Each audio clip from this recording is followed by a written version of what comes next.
Buenas noches, seguimos con la Noche de la Filosofía. Tengo el agrado de presentar a Víctor Krebs, filósofo, profesor de la Pontificia Universidad Católica del Perú, que presentará la charla titulada Umbra Mundi, reflexiones en torno a la pandemia. Muchas gracias, Víctor, bienvenido. Muchas gracias, Bárbara. Buenas noches a todos y todas, bienvenidos y gracias por estar presente. Quisiera antes que nada agradecer a Miguel Justi, Marco Mulethaler, Bárbara de Toki y a todo el equipo de trabajo que ha hecho posible este evento. Estoy muy agradecido además por esta invitación para traer la filosofía a las calles, sobre todo en estas épocas tan difíciles, cuando se hace más necesaria. Lo que presento aquí son reflexiones en torno a una preocupación que ha estado ocupándome por los últimos años, a saber, la tecnología, en particular la digitalidad y el advenimiento del mundo virtual en el antropoceno, pero que ha sido atravesada por la difícil experiencia de la pandemia, como bien será evidente en lo que sigue. Lo que he traído para esta ocasión tiene el título de Umbra Mundi, Sombra del Mundo, reflexiones sobre la pandemia y la virtualidad. Empiezo con este epígrafe del libro de Job. Apodérense de él tinieblas y densa oscuridad, pósese sobre él una nube, llénelo de terror la negrura del día.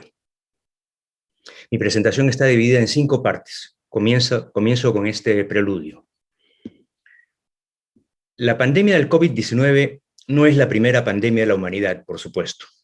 Plagas que arrasaron con millones han habido a lo largo de toda la historia. Pero la pandemia del 2020 sí es la primera en que podemos presenciarla y sufrirla todos juntos, en el mundo entero, en tiempo real y sin importar las distancias que nos separan. Los vínculos afectivos que esta comunidad virtual es capaz de generar abren una nueva dimensión, una conexión emocional completamente inédita en la experiencia de la especie. Los habitantes del planeta, todos al mismo tiempo, somos hoy capaces de contemplar desde afuera y con la perspectiva envolvente universal de la tecnología digital, la imagen sobrecogedora de una infección que se extiende y va cubriendo como una sombra inexorable al globo terráqueo entero. Las proporciones bíblicas de lo que está pasando, la textura onírica y alucinante del acontecimiento, a la vez que nos fascina, nos estremece y trastoca profundamente. Nos produce la sensación inquietante de la presencia de algo que nos sobrepasa en todo sentido, un sentimiento luminoso, como Rudolf Otto decía, que nos causaba lo sagrado. En otros tiempos, esta perturbadora experiencia estaría acompañada, o más bien produciría, una actitud de humilde reverencia ante lo inabarcable. Desnudos y obligados a reconocer nuestra precariedad existencial, aguzaría la conciencia de nuestra insignificancia y de nuestro perpetuo e ineludible sometimiento al devenir y a los caprichos del destino. En esta época, sin embargo, la capacidad de reconocer lo sagrado y la sensibilidad por lo insondable han sido desplazadas en nuestra cultura laica por un escepticismo autocomplaciente, por una irreverente y airada arrogancia, avalada por el asombroso crecimiento de nuestro poder tecnológico, que reduce al mismo fenómeno que nos remueve tan profundamente a un objeto que escrutamos, medimos, calculamos y tasamos en fórmulas y estadísticas, tratándolo como un problema más de tantos que ha superado ya a la humanidad. Su manifiesta luminosidad es velada y reprimida, y el coronavirus es convertido en un simple enemigo al que, aunque invisible, silencioso y desbocado, someteremos tan pronto como sea posible y sin ninguna duda claudicará. Pero hay una ineludible realidad que reiteradamente amenaza esa ilusión colectiva. Cuando comenzamos a escuchar sobre tantas personas y personas cercanas que sucumben al COVID-19 y se va llevando esta plaga todos los días sin descanso, o cuando sacan al vecino en ambulancia, técnicos envueltos en trajes espaciales, se nos aparece, aunque sea al soslayo, nuestra propia muerte. Quizás hemos estado tan protegidos por las comodidades de la civilización del siglo XX que se nos hace tan difícil esa confrontación. Pero como escribe, por ejemplo, el historiador Lynn Nelson, que en la época posterior a la peste negra, los europeos no podían ocultarse de la muerte, como lo hacemos nosotros. Ellos se tropezaban con los cadáveres en las calles y casi todos habían perdido a uno o varios miembros de la familia. La danza de la muerte, un ritual de esos tiempos, en la que los muertos arrastraban a los vivos, apuntaba a 2 moralejas. Nadie está libre de ser alcanzado por la muerte y todos, ricos o pobres, jóvenes o viejos, educados o ignorantes, somos iguales en la tumba. Los europeos de ese tiempo estaban constantemente conscientes de que la vida es una posesión precaria. Como fenómeno luminoso, quizás por su gravedad, la pandemia nos conecta con aquello en nosotros a lo que nunca prestamos atención o le damos importancia. Un evento como este es, por ello mismo, un llamado a la reflexión y al autoconocimiento. Es el momento de la confrontación con nuestras profundidades, con nuestros miedos y esperanzas, con nuestras emociones y resistencias, muchas de las cuales preferiríamos seguir ignorando y postergando, pero que ahora se nos aparecen reclamándonos con urgencia. 1. Antropoceno. Hace 10.000 años inventamos la agricultura y aprendimos a domesticar los espacios naturales para satisfacer nuestras necesidades. Y tal ha sido nuestro impacto en la ecología planetaria desde entonces, que hemos inaugurado una nueva era geológica que con justa razón llamamos el Antropoceno, para indicar el papel crucial hasta el momento mayormente nocivo que está teniendo el ser humano para el futuro y el bienestar del planeta. El descomunal aumento de la población humana sobre la Tierra, que ha aumentado de 1 billón de habitantes que era en 1900 a casi 8 billones de habitantes en el 2020, junto con la devastación tecnológica de la naturaleza, especialmente a partir de la revolución industrial y hasta su explosión digital en el presente, explican la enormidad de la huella geológica humana.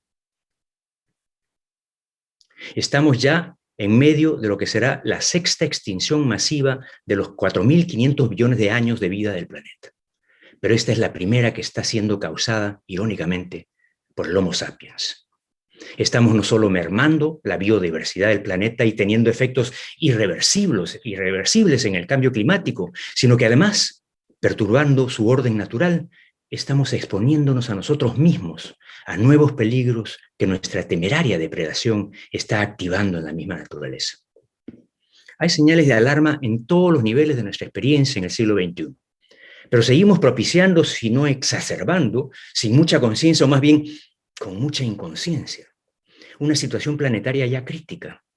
Los desastres ecológicos constantes, la creciente ferocidad de los fenómenos naturales, por ejemplo, o la permanente convulsión social en la que se encuentra el planeta con el resurgimiento del fascismo, el nacionalismo y el espíritu autoritario, o el caos babélico de las redes y la perniciosa insistencia en la perpetuación de un sistema económico ya gangrenado. Y como si todo eso no fuese suficiente, tenemos ahora una pandemia. Esta no necesita ser un accidente de laboratorio o un traumático efecto de nuestra tecnología para ser, de todos modos, un síntoma del desequilibrio del planeta que aqueja al antropoceno, ante el cual pareciésemos estar narcotizados por una forma de vida vertiginosa, inconsciente y en aceleración digital constante.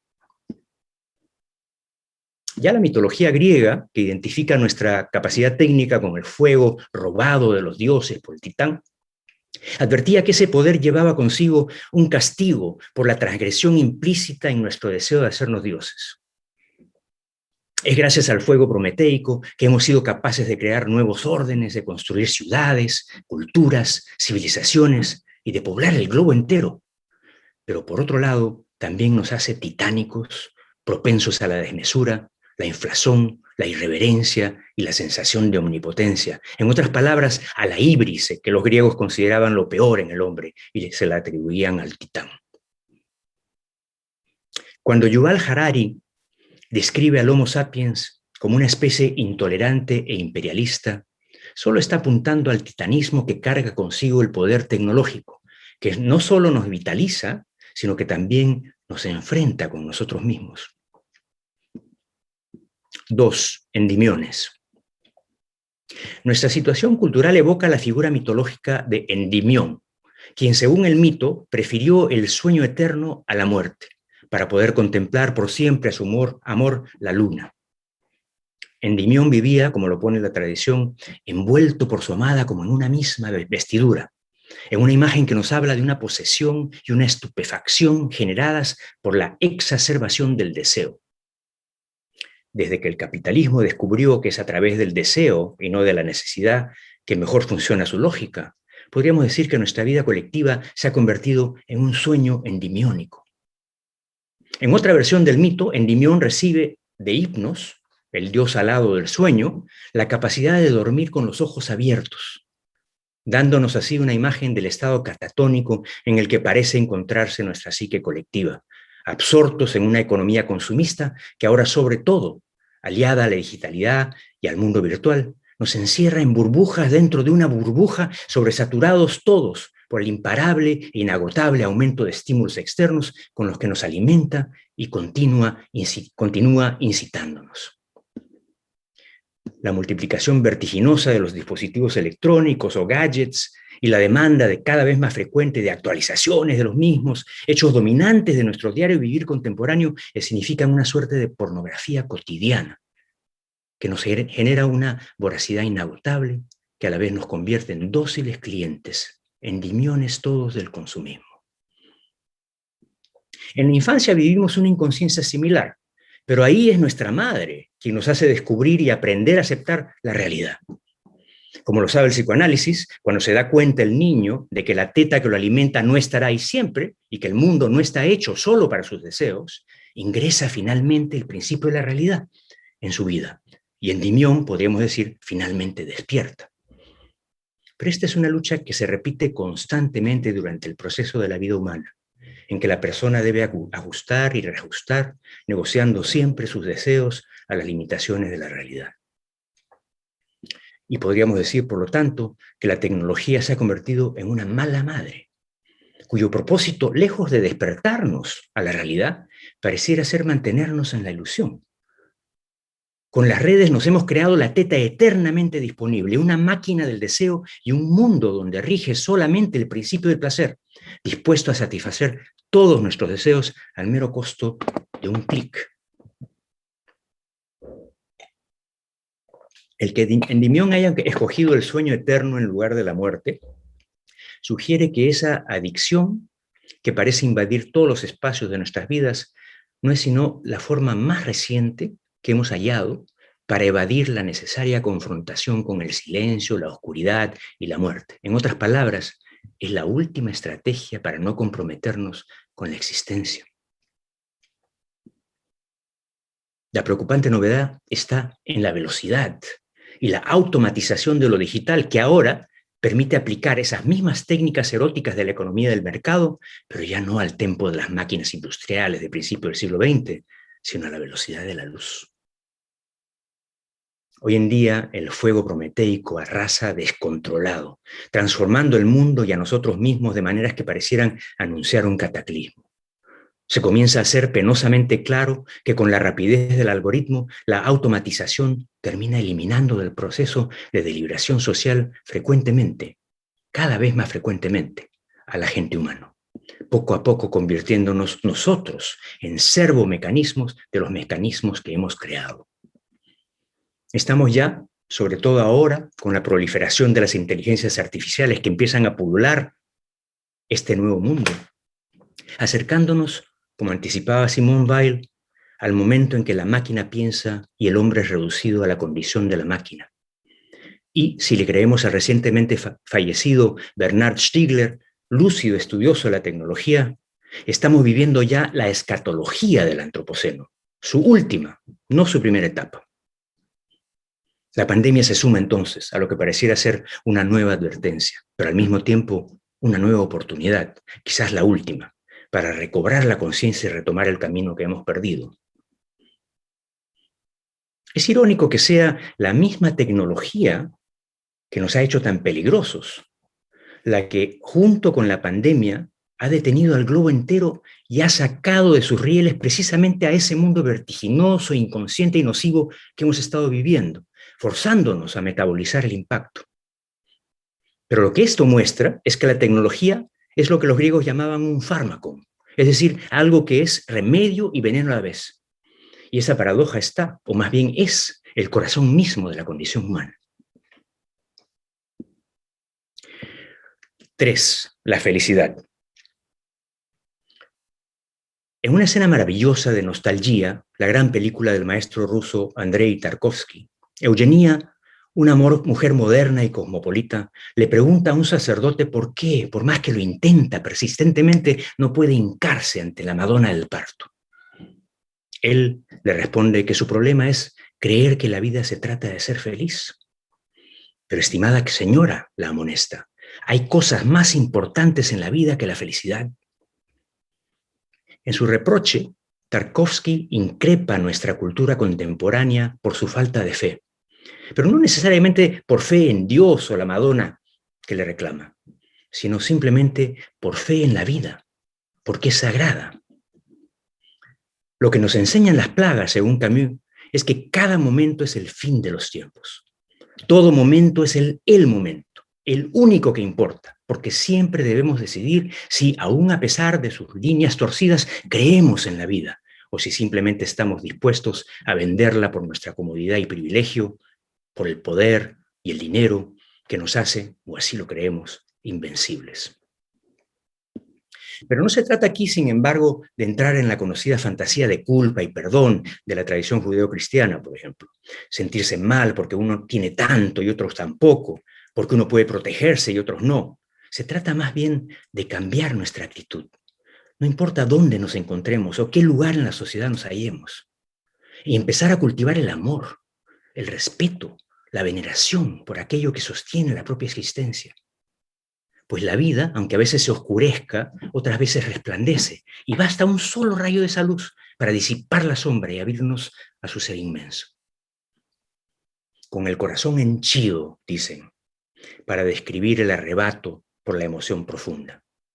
No es lo mismo, y esto lo sabemos todos, la emoción que sentimos al ganar un juego o hacer dinero en la bolsa, que la emoción por el nacimiento de un hijo o el primer beso del amado y de todos los que siguen, aunque la costumbre nos entumezca.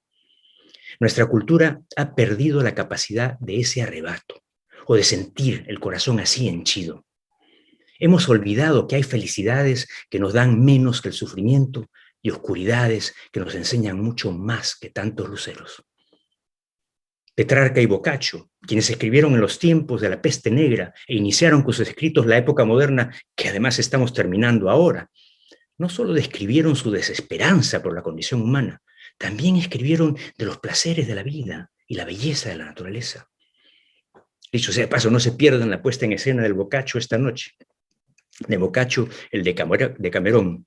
Rechazamos el sufrimiento, el miedo, la angustia, pues atentan contra nuestra felicidad, olvidando que cada momento, no importa si de placer o sufrimiento, es un milagro. Pero es que parece ser efectivamente, como decía T.S. Eliot, que el ser humano no puede soportar tanta realidad. Pues ahí donde el dolor, como lo reconoció Oscar Wilde en De Profundis, que hay también un lugar sagrado. El olvido de lo sagrado nos desconecta de nuestra profundidad y nos hace insensibles al valor de lo invisible, la importancia de lo inconmensurable en la existencia. Nos hace titánicos, efectivamente. Hoy en día hay gente, incluso mandatarios en el mundo, que fácilmente intercambian unas cuantas vidas humanas por el rescate de la economía. No es tanto la incapacidad para distinguir las diferentes dimensiones que están equiparando, como la resistencia a la reflexión y la terca obsesión por salvar una forma de vida y un sistema que solo perpetúa la desigualdad, anima la prepotencia y el abuso de poder que nos siguen llevando a la crisis. Perder aquello que es sagrado en la experiencia por miedo a perder lo que tenemos es consecuencia de creer con la eugenía de Tarkovsky, que en la vida lo más importante es ser feliz. Pero ese error es, sobre todo en nuestra época, terriblemente contagioso. Se extiende y se esparce con la rapidez del diablo y la ferocidad de un virus.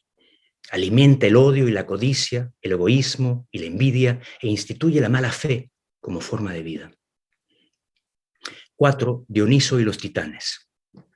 Cuenta el mito que habiendo enviado Zeus a su hijo Dioniso para enseñarles a los titanes la mesura y la compasión, que estos lo desmembraron y se repartieron el cuerpo para devorárselo. El dios, al ver el acto infame, los fulminó con el rayo de su furia, reduciéndolos a ceniza. Y agrega el mito, de esas mismas cenizas es que surgió la raza humana. Los griegos representaban así nuestra naturaleza como la mezcla del titán voraz y desmesurado y Dioniso, que nos conecta con el sentimiento, el sufrimiento, la limitación y la muerte, haciéndonos conscientes de la condición trágica de nuestra existencia. Esa conexión con lo dionisíaco es, por lo tanto, nuestro fusible, nos mantiene a salvo de nuestro propio titanismo. Pero al parecer, ese fusible se quemó por última vez, obviamente sin haber sido aún reactivado, en el siglo XVII con el advenimiento de la ciencia y su mentalidad objetiva, que se impuso sobre nuestra cultura durante por casi 4 siglos. Por el conocimiento científico, el ser humano entonces renunció a su conexión afectiva con un orden trascendente, y con la revolución industrial del siglo XVIII y XIX terminó de sanarla. La secularización de la vida, la muerte de Dios, como lo llamó Nietzsche, con su nihilismo, dio paso al materialismo con su espíritu de producción y aprovechamiento que termina sometiendo no solo a la naturaleza, sino al mismo ser humano en un medio para ejecutar sus designios. Coda, termino con eso, decía el psicólogo analítico Michael Conforti en una conferencia sobre la pandemia, al principio de la pandemia, que la experiencia que teníamos con ella era como la de alguien tocando a la puerta en medio de la noche. Cuando alguien toca nuestra puerta sorpresivamente, nos alarma. Y quien exige que le abramos aterroriza, pues amenaza con vulnerar nuestra morada y evidenciar nuestras falencias y oscuridades, las cuales siempre guardamos, ignoramos y escondemos incluso de nosotros mismos. De pronto, en ese llamado, nos aterra nuestra vulnerabilidad ante lo desconocido. El pánico se apodera de nosotros y nos lleva a la evasión sistemática y a la huida.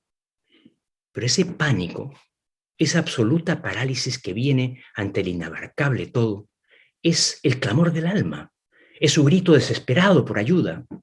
En el mito griego, otra vez, es Pan, precisamente el dios de la pesadilla, quien ha de salvar a Psique al borde del suicidio. En esta noche oscura en la que se sume el mundo, bajo esta sombra que se proyecta sobre la superficie de nuestro planeta como un eclipse apocalíptico, el llamado es a algo más difícil que a una mera contrición. Se trata de armarnos de coraje para entrar en nuestro interior a revisar las cosas en nosotros que están enfermas, o descuidadas, o reprimidas y despreciadas, para acogerlas, para aceptarlas e integrarlas y hacer algo con ellas, para llegar así a conocernos mejor de lo que hemos logrado hacerlo hasta hoy. Como escribió Carl Jung en su famoso libro Rojo, quien acepta lo que le viene porque está también dentro de él, deja de pelear y resistir para mirar dentro de sí y guardar silencio. Gracias. Muchísimas gracias, Víctor, por esta charla tan interesante. Los invitamos a acompañarnos en la siguiente charla a cargo de la filósofa María Pía Lara.